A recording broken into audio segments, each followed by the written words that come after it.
Well, howdy there, Internet people. It's Bo again. So I hope you're having a good Labor Day. And because of that, we're going to talk about Labor Day because questions have come in over on the other channel about it, and it's worth diving into. One of the big questions is, who are we supposed to be celebrating? And we'll get to that.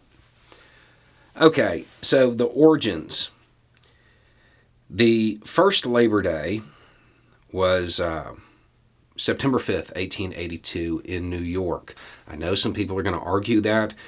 That's from the Department of Labor website. Take it up with them. It became a national holiday in 1894 when Grover Cleveland declared it. That's when it started. Now, this happened at a time when you're looking at around the era of the Second Industrial Revolution. There's a lot of leftist, worker-oriented thought occurring and becoming popular, which also answers another question. Why do we have Labor Day in September, and why the U.S. really doesn't do a whole lot for May Day? And the answer to that, for a lot of people, is Grover Cleveland. He understood what a lot of leftists thought entailed. And he understood the connection to May 1st and May Day.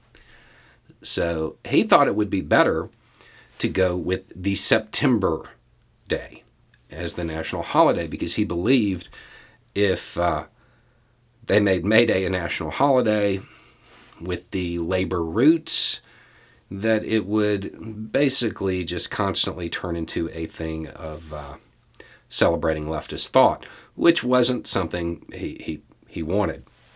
Now, as far as who really created it, there's debate there too. There are some people who say it is Peter J. McGuire, and some people who say it is Matthew Maguire. You can argue that as well. Now, the fact that it occurred around the period of the Second Industrial Revolution, and that's what kind of led into that. That leads to a lot of the imagery that we have that's associated with Labor Day. That industrial job, the soot-covered workers, and the blue-collar stuff. That's where that comes from because of the time period in which it originated.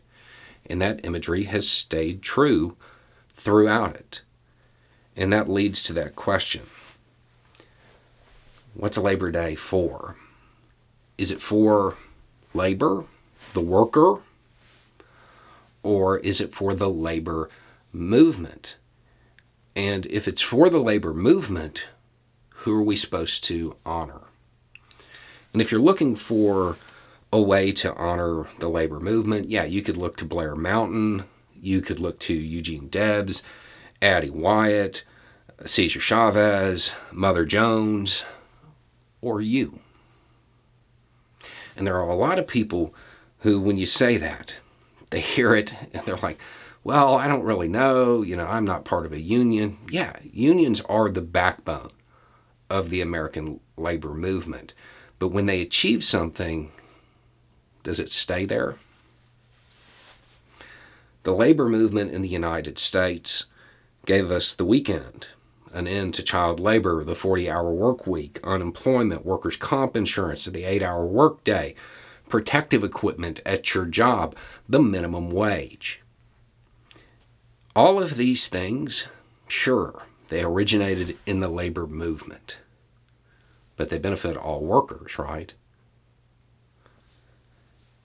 I also don't like the idea of trying to honor the labor movement of the past without celebrating the worker of today, because then it turns it into a moment in history rather than a movement that is very much alive today. Labor Day's for you. It's for every worker in the United States. In the labor movement, it's alive, and you can be a part of it. And you don't have to be an industrial worker.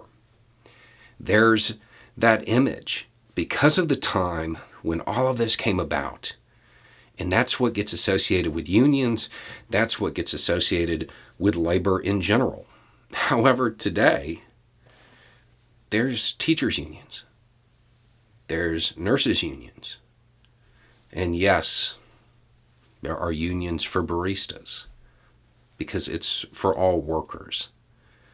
The idea of the labor movement is for the worker to band together so they can bargain as one and have the same power, or at least comparable power, to the people signing the checks. It's that old saying, divided we beg, united we bargain. That's what's being celebrated.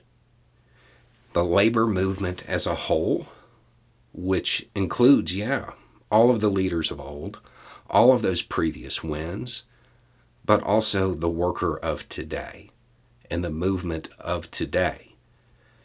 The labor movement is still alive and well. If you're somebody who's watched this channel or the other one, you know about the Warrior Met strike. That's going on still, right now, as we speak. That's happening. It's not history. It's not a moment. It's a movement. It's something that will continue to grow as long as you're there.